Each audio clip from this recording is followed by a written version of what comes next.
So one of the more exciting features of Laravel Zero is the interactive menu system. So let's install this add-on. So it's a PHP Penguin app install menu. And this will bring down the menu component. So now we have the component down, let's create a new command for this. So it's PHP Penguin make command, and we'll just call this menu command. Now let's open this. So under app commands, we now have our menu command. We'll just give this a signature of menu to keep things simple. And we'll give it a description, show menu.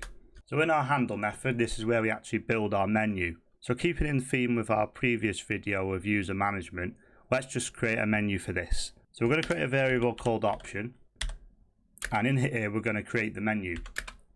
So it's this menu, and then we need to give it a title as the first parameter. So I'm just going to call this one user management, and then it takes in an array as its second parameter of menu options. So we could have, say, remove inactive users, reset a password, and maybe upgrade user if you had some sort of user package system.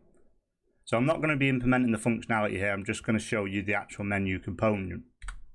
And then for this to work, we just need to call open, and then this will display the menu back. So how this works is when a user selects one of the options, the array key of the option selected will be in our option variable.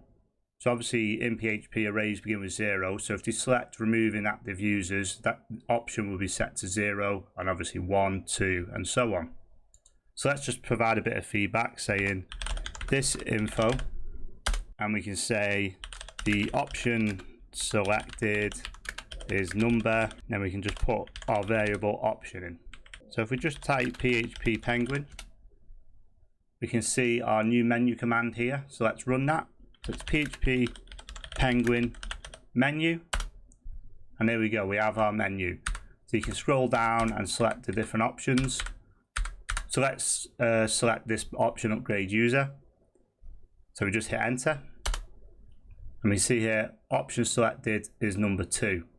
So then in your code you can react to this and say something like, if this option is equal to 2, then do this task. So there are a number of modifiers on this where we can change the color, we can set the width, we can have borders. So let's just put a few in so you can actually see how this works. So we just simply chain these on. So it's set foreground color, and then we can just pass in the color that we want. So I'm just going to go with white here.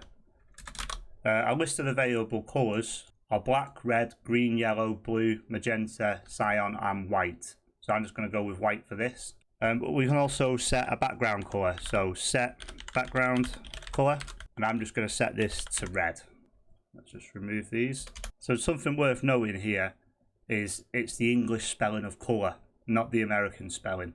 So this often catches me out because although I'm English and I would normally write it like this, often in program obviously you don't put the U in there. So just something of note is it's the English spelling of color. So let's run this command. And we can see now we have a background of red and a foreground of white. Although in my terminal it's sort of an off-grey colour. So as you can see at the bottom of the menu we have an exit option. It simply exits but doesn't pass any kind of array key. So if you wanted to remove that, so let's just bring these down to make it more readable.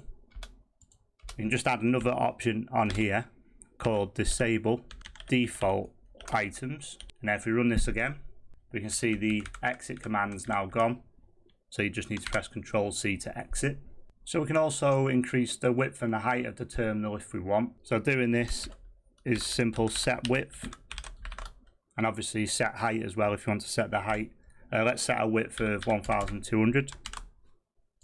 Now if we rerun this, we can see it stretches the full width of the terminal.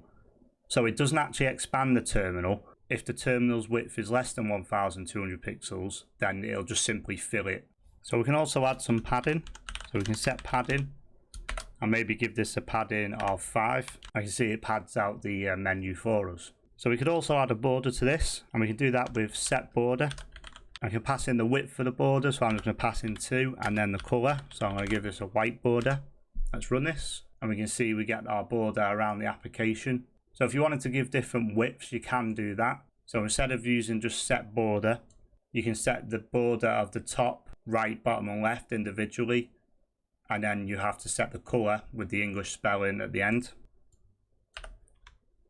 As you can see, this now gives us a wider border on the left and the right and a small one on the top and the bottom.